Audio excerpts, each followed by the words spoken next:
threshold. So let's look at what we've got with this Bell device. And I should add one more thing.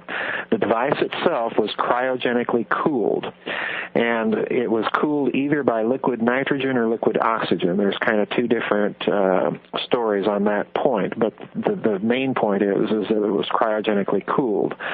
So let's look at what we have. We have spinning systems, stacked counter-rotating systems, a so-called fuel for the device that relies on a high-spin state isomer, and it's cryogenically cooled, which of course kind of ties it all to superconductivity. And we all know that Evgeny Podkletnov over in Finland came up with that very interesting anti-gravity experiment that he did with superconductors, rotating systems.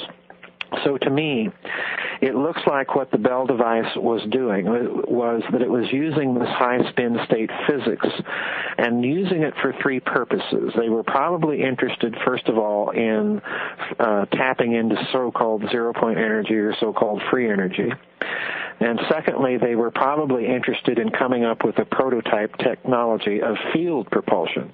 In that sense, I think they were wildly successful because the concentration camp victims that survived the war that looked at this project or worked on it described seeing barrel-like devices ascending at night above the tree lines where the Bell was actually located. So it's probable that this device was actually being tested outdoors and levitated.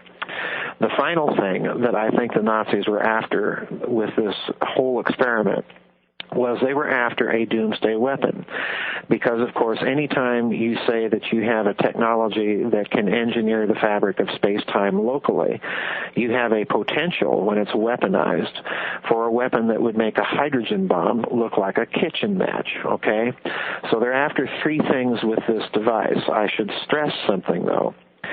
The field effects that it gave off were so severe on living organisms that it actually killed, the first time it was tested, it killed 7 of the scientists involved.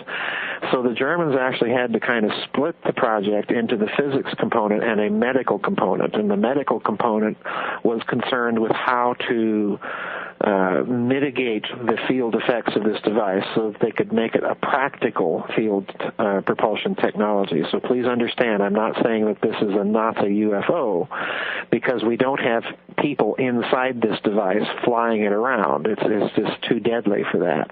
And I think this is one reason that they probably continued the project in their own hands after the war.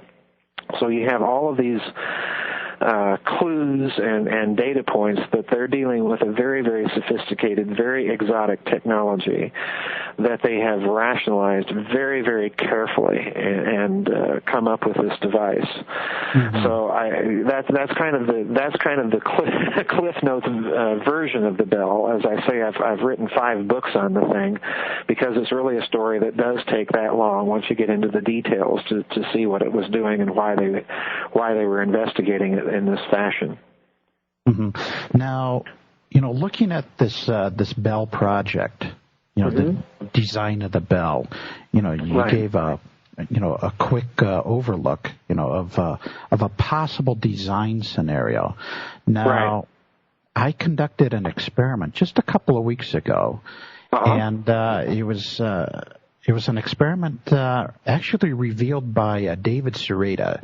There's a uh-huh. video on YouTube that describes what is called the Boyd-Bushman experiment. It's an anti-gravity experiment.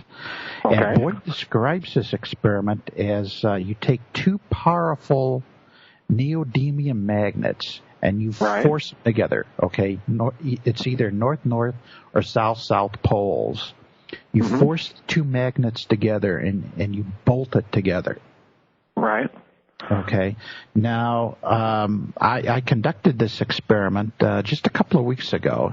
I built a special jig to force these 2 magnets together, and I mm-hmm. used this JB Weld epoxy to hold the 2 magnets together. Mm-hmm. And I performed this operation, and it worked perfectly, forcing these 2 magnets together and using this epoxy to hold them together.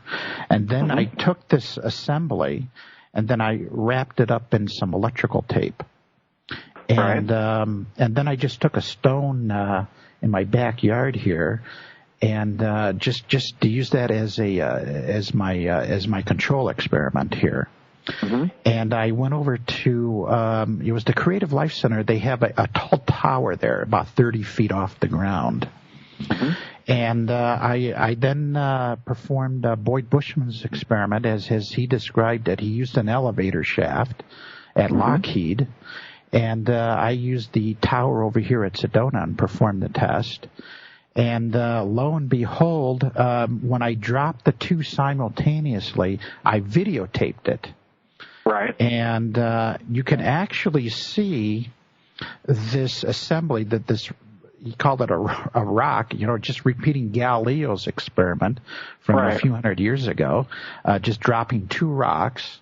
And Galileo observed that the two rocks of different masses hit the ground at the same time. Right. Okay.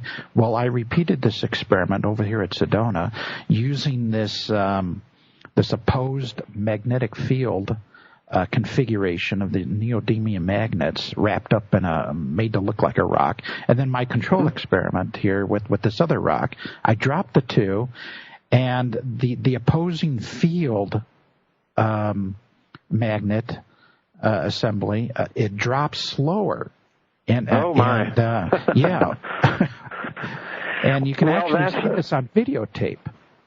Well, that's very interesting, Bill, because if you go back and look at the Bell experiment, one of the things that its project head, a fellow by the name of Dr. Walter Gerlach, he was a Nobel laureate physicist. He was actually the head of the Bell project.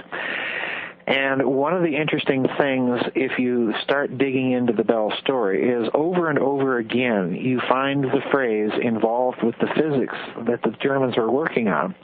You find the phrase magnetic fields separation. So yeah, it sounds to me like you're onto the same sort of physics phenomena that the Germans were investigating with this Bell device. That's a very interesting experiment. Yes, it is. But I took it a step further. I also took two neodymium magnets in the attractive arrangement and wrapped that up as a rock. And I was astounded when I took the video of that, when I dropped the control rock, with this other rock that's an attractive configuration. Joe, that rock fell faster. Oh my! I kid you not, on video. And I'm going to show this video at the upcoming conference here in Sedona. That's going to be held at end of May, on Memorial Day weekend, and it's called the Ed Grimsley UFO Skywatch. My! Listeners out there can sign up for this conference. Just visit UFOskywatch.com and sign up for the conference.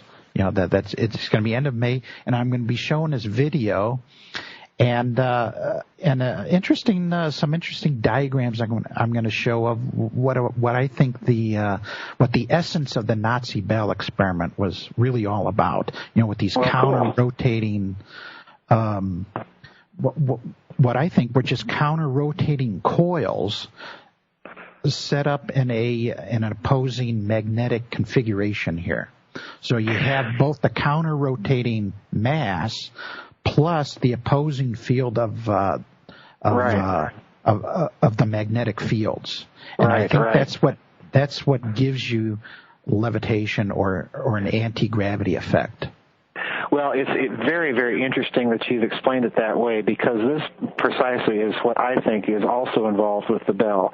You have not only counter-rotating masses, and people who've tried to reconstruct the Bell experiment have missed this point, that for some reason it's the mechanical mass and the mechanical rotation itself that's also part of this physics. But I do believe that you're correct here, because in my research, Bill, there's every indication that they were also electrically rotating this substance that they were putting inside the Bell device. In other words, you're dealing not just with mechanical counter-rotation, but electrical counter-rotation. And there's a very interesting thing in the physics literature that I reproduce in my book, The Philosopher's Stone, because a German physicist by the name of Burkhard Heim came out with a suggestion for an anti-gravity experiment using stacked counter-rotating electromagnetic systems.